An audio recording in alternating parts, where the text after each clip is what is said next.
कॾहिं बि कंहिंखे प्यार जा ज़ंजीर न हणजनि। हिन कहाणी खे थोरो गौर सां ॿुधिजो, तव्हांखे ख़बर पइजी वेंदी। हिकु शहर में अली ऐं ज़ोया पाण में रहंदा हुआ।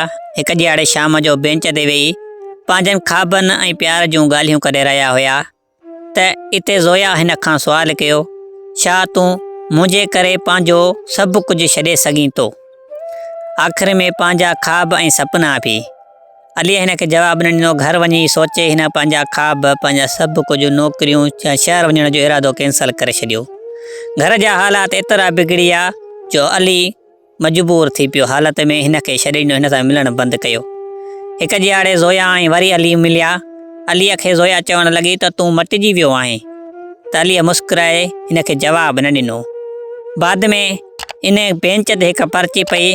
जॾहिं ज़ोया उहा पर्ची पढ़ी त हिन खे वॾो ॾुखु थियो। सो हिन सोचे मजबूर थी पई। उन पर्चीअ ते इहो लिखियलु हुयो त रुॻो हिकु चकर तूं चवीं त मुंहिंजे करे तूं पंहिंजा ख़्वाब पूरा कर, त ईअं मां तोखे न विञायां हा। साईं, हीअ जे कहाणी पसंदि अचेव त सिंध सलाम चैनल खे सब्सक्राइब कजो ऐं बेल आइकन घंटीअ खे लाज़मी हणिजो।